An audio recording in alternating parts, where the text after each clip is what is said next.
Joining us now to clear up some of the confusion surrounding testing, isolation, and the Omicron surge is Dr. Rimoin. Thanks for being here. Hi, it's nice to be here. So by now, we all likely know someone who has COVID as this Omicron wave sweeps the country. And the guidance from the CDC has been a little bit confusing for a lot of people. Dr. Fauci saying today that there is a possibility the CDC will again amend the guidance for people who test positive to wait until they actually test negative before leaving isolation. Do you think the current guidance is because there's not risk of spreading COVID after 5 days? Or is it because there's a shortage of testing? Or is it some other reason? Well, thanks for having me. It's nice to be here. And I think that the most important thing to remember here is that we don't have perfect data on when people stop being infectious. And it's going to be a range of days for people to no longer be infectious.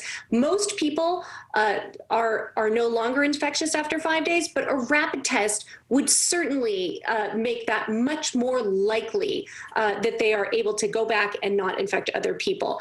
I think that the guidance was probably set specifically because we did not have a wide availability of rapid tests at the time, and we're still catching up on having the rapid tests that should be available. So I think that this is an important improvement.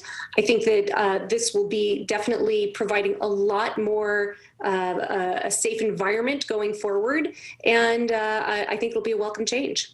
So what about if you're experiencing symptoms, but you test negative? Because we're hearing about a lot of people just anecdotally who are getting 2, 3, 4 negative tests, and then they finally test positive. What should we know about that? Well, I think that the issue here is that rapid tests are going to be very helpful in terms of determining whether or not you're infectious. They're certainly not going to be able to cover the entire spectrum. If you are early in your disease, you may not test positive. If you don't have enough virus circulating in your system, you may not test positive. So rapid tests work best when they are used serially. So if you've been exposed, if you have symptoms, if you test negative when you first use one again 24 hours later, and that may be the point at which you are you have enough virus to be detecting it. The issue is rapid tests work best to determine whether or not you are infectious. And we're hearing about a rise, of course, in pediatric hospitalizations. That's really concerning for a lot of people.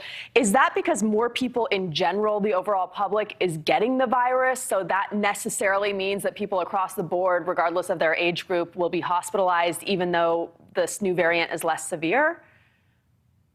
Well, the thing is that we have an extremely contagious variant. So we're seeing more and more people infected, including breakthrough cases. We have so many children who are not yet vaccinated or not yet fully vaccinated. So it's not surprising that we're going to see increases in cases in children. And when we see a large increase in the number of cases of children, that percentage of kids that may end up with a severe disease, severe enough to be hospitalized, will increase.